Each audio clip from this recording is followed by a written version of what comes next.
ائمہ سے سمجھا جائے جو حدیث کی شروحات لکھتے ہیں. پیچھے بھی میں بناتا آ رہا تھا، لیکن اب میں زیادہ تر حدیثیں جو بخاری سے پیش کی جاتی ہیں ان کا حضرت امیر معاویہ کے ساتھ دور دور تک کوئی تعلق نہیں ہے. جیسے میں آپ کو اگزامپل کے طور پہ بتاتا ہوں، جیسے بخاری کی 3703 یہ مروان بن حکم کے متعلق ہے.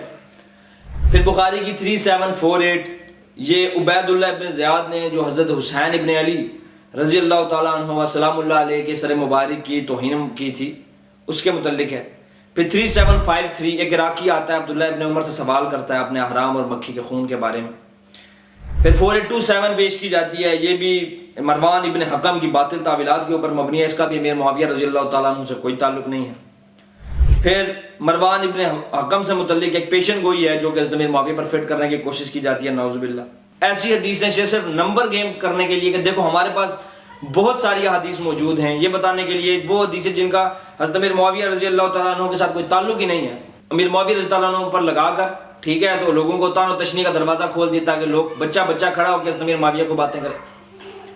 پھر مثال کے طور پر یہ 36830 جو بخاری کے یہ حضرت عمر فاروق کا آخری خطبہ ہے، اس کا حضرت امیر معاویہ رضی اللہ عنہ سے کیا تعلق ہے؟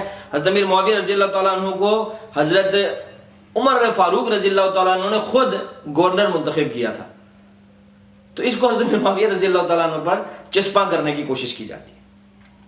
یہی وہ حدیث ہے جس کے تھرو امیر معاویہ رضی اللہ تعالیٰ عنہ حضرت مغیرہ ابن شعبہ رضی اللہ تعالیٰ عنہ اور عمر بن العاص رضی اللہ تعالیٰ عنہ پر زبان درازیاں کی جاتی.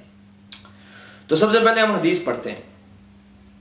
ابن عباس رضی اللہ تعالیٰ عنہما نے اپنے صاحبزادے علی بن عبداللہ سے فرمایا، یعنی کہ جو دو بیٹے تھے ان سے کہا کہ تم دونوں ابو سعید خدری کی خدمت میں جاؤ اور ان سے احادیث نبویہ سنو.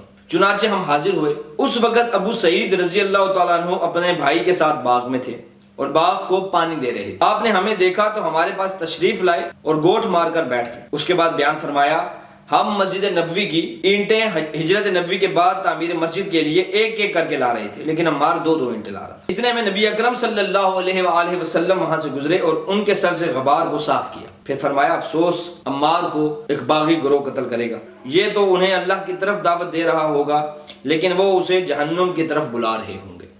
یہ وہ حدیث ہے جس کے تھرو یہ بات اخذ کی جاتی ہے کہ یہ معاملہ سارا حضرت امیر معاویہ رضی اللہ تعالیٰ عنہ کی طرف ہے.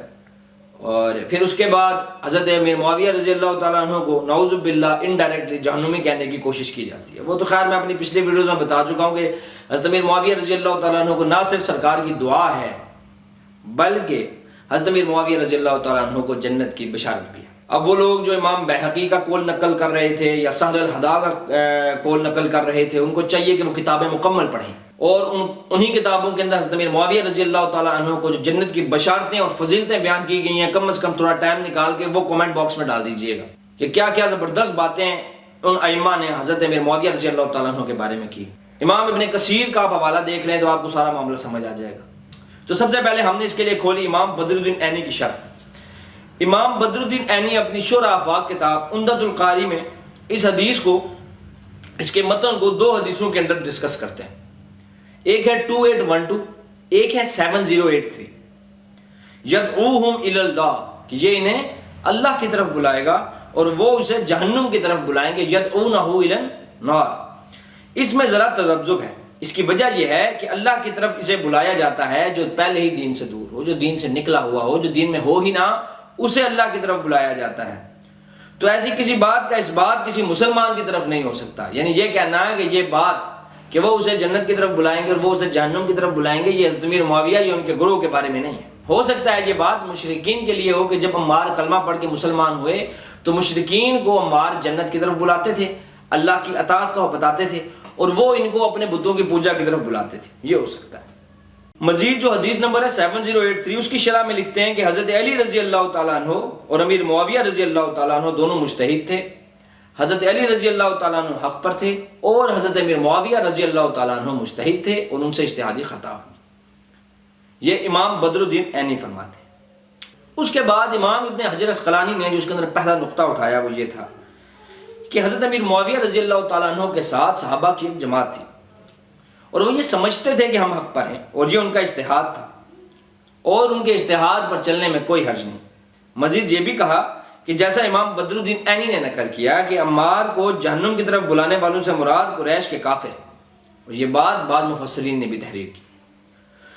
ابو سعید خدری کی یہی روایت المستدرک للحاکم کے اندر بھی موجود ہے کہ ابو سعید خدری کہتے ہیں کہ آپ اپنے بیٹوں کو کہتے ہیں جاؤ خارجیوں کے متعلق یہ سن کے آؤ کوئی روایت۔ وہ سننے آئے تو انہوں نے ان کو یہی سنائی حدیث 2812 میں جو متن ہے، لیکن وہاں پہ وَيَدْعُوهُمْ إِلَى اللَّهِ کہ وہ ان کو اللہ کی طرف بلائے گا، وَيَدْعُونَهُ إِلَى النَّارِ اور وہ عمار کو جہنم کی طرف بلائیں گے، یہ بات انہوں نے نقل نہیں کی اس حدیث کا۔ اچھا، یہ حدیث دلائل النبوہ کے اندر امام بہقی نے بھی نقل کی اور وہاں پر بھی یہ الفاظ نہیں۔ تو امام ابن حجر اسقلانی کہتے ہیں کہ یہاں سے یہ ایک شبہ اٹھتا تھا کہ یہ روایت ایک مدرج روایت ہے۔ اب مدرج روایت کیا ہوتی ہے؟ امام ابن حجر اسقلانی نخبۃ الفکر ان کی کتاب ہے جس کے اندر انہوں نے اصول حدیث کو وضع کیا ہے، بتایا۔ کہتے ہیں متن میں ادراج یہ ہوتا ہے کہ وہ اصل کلام کا حصہ نہیں ہوتا، اس کا پارٹ نہیں ہوتا، بلکہ کسی صحابی یا کسی تابعی کا کوئی کلام ہوتا ہے یا کسی راوی کا کوئی کلام ہوتا ہے جو چلتے چلتے مرفوع حدیث کا حصہ بن جاتا ہے۔ یہ حدیث کے شروع میں بھی ہو سکتا ہے، درمیان میں بھی اور آخر میں بھی۔ یعنی کہ عمار انہیں اللہ کی طرف بلائے گا اور وہ عمار کو جہنم کی طرف بلائیں گے، یہ اس کے اندر کسی راوی کی ایکسپلینیشن ہے، اس کے کامنٹس ہیں، اس کا ادراج ہے، ہو سکتا ہے وہ کسی پاسٹ کے متعلق بات کی گئی ہو۔ اسی وجہ سے امام بدر الدین عینی نے اس سنٹینس کو پاسٹ کے واقعات کے ساتھ تشبیہ دی، اس کو مشابہ قرار دی۔ امام ابن حجر اسقلانی نے فتح الباری کے اندر یہ بھی لکھا کہ جب ابو سعید خدری کے سامنے یہ روایت دوبارہ آئی تو ابو سعید خدری نے فرمایا کہ کس نے ان کو ایسے بتایا ہے کہ عمار کو باغی گروہ قتل کرے گا؟ یعنی مجھے اس حدیث کے الفاظوں کو سن کر تذبذب کا شکار ہو گئے، پریشان ہو گئے۔ اب اس سارے سلسلے میں امام ابن حجر اسقلانی نے اس بات کو بڑی تفصیل کے ساتھ بیان کیا۔ آپ فرماتے ہیں کہ اس میں 3 قسم کے موقف ہیں۔ ایک تو یہ کہ وہ گروہ جو باغی تھا اس کی بغاوت صراحت کے ساتھ اجتہادی خطا پر مبنی تھی، یعنی وہ کچھ اچھا کرنا چاہ رہے تھے اور ان کی تعویل میں ان کو غلطی لگ گئی۔ امام محلب کا قول نقل کیا کہ اس حدیث سے مراد اس کے مصداق خارجی ہیں، وہ خوارجین جن سے حضرت علی رضی اللہ تعالیٰ عنہ نے قتال کیا، وہ خارجین جن کے بارے میں محدثین کرام نے فرمایا کہ 2 گروہ 2 طائفے آپس میں جنگ کریں گے اور ان 2 میں سے خارجیوں کے ساتھ وہی گروہ جنگ کرے گا جو حق کے زیادہ قریب ہوگا، یعنی دونوں حق پر ہوں گے لیکن ایک حق کے زیادہ قریب ہوگا۔ تو تاریخ نے دیکھا کہ حضرت علی رضی اللہ تعالیٰ عنہ کے گروہ نے جو حق کے زیادہ قریب تھے، حق پر تھے، انہوں نے خارجیوں کے ساتھ قتال کیا، اور حضرت امیر معاویہ رضی اللہ تعالیٰ عنہ کا جو گروہ تھا وہ بھی حق پر ٹھہرا لیکن وہ زیادہ قریب نہ تھا۔ ایک تو ہم نے یہ سمجھ لیا کہ وہ گروہ باغی گروہ تھا، ٹھیک ہے، اور اس کی بغاوت کی صراحت جو ہے وہ ایک اجتہاد پر مبنی تھی، وہ بغاوت جو تھی وہ اجتہاد پر مبنی تھی۔ قصاص عثمان اس کا بنیادی عنوان تھا، نہ کہ خلافت کا حصول، نہ ہی دنیا کا لالچ۔ دوسرا عنوان یہ نکلا کہ یہ خارجیوں کے متعلق تھی، جس طرح کہ مستدرک للحاکم کی روایت سے واضح ہوتا ہے۔ تیسرا موقف وہ تھا جو امام حمیدی نے پیش کیا، انہوں نے کہا کہ اس حدیث کے اندر ادراج ہے اور باغی گروہ کے الفاظ تو اس حدیث کا حصہ ہی نہیں تھے، اور خود ہی امام بخاری نے اس کو ہٹا لیا تھا۔ اور باقی رہی بات جہنم کی طرف بلانے والے کی، تو ویسے ہی مدرج ہے، ادراج ہے کسی راوی کا، اور اس کے اوپر مختلف قسم کے کلام ہیں، جیسے کہ میں نے آپ کو امام بدر الدین عینی کا حوالہ دیا۔ تو اس سارے عنوان کو سمجھنے کے لیے میں ملا علی قاری نے مرقات المفاتیح کے اندر اس بات کو ڈسکس کیا، اور ڈسکس کرنے کے بعد بہت خوبصورت ایک بات کی۔ آپ نے کہا کہ میں کہتا ہوں کہ حضرت امیر معاویہ کو چاہیے تھا کہ وہ حضرت علی کی بیعت میں آ جاتے تو زیادہ بہتر تھا، لیکن یہ ان کی اجتہادی خطا تھی، یہاں پر ان کو غلطی لگ گئی ایز اے ہیومن بینگ، نہ کہ اس کے پیچھے ان کا کوئی لالچ تھا یا ہوس تھی، نعوذ باللہ۔ اب اس کا یہ مطلب نہیں کہ امیر معاویہ پر زبانوں کو دراز کیا جائے، ان کو حد سے ملامت بنایا جائے، یہ ان کی اجتہادی خطا تھی، اور حضرت علی رضی اللہ تعالیٰ عنہ کا موقف حق پر تھا۔ تو میرے بھائیوں، اس بات سے ہمیں پتہ چلا کہ 2812 جس حدیث کا اتنا شور اور واویلا مچایا جاتا ہے، اس کے اندر ائمہ محدثین کے کیا نقطے تھے۔ ہم نے بنیادی طور پر 4 لوگوں کے نقطوں کو سمجھنے کی کوشش کی، امام حمیدی، امام حاکم، امام بدر الدین عینی، امام ابن حجر اسقلانی اور ملا علی قاری۔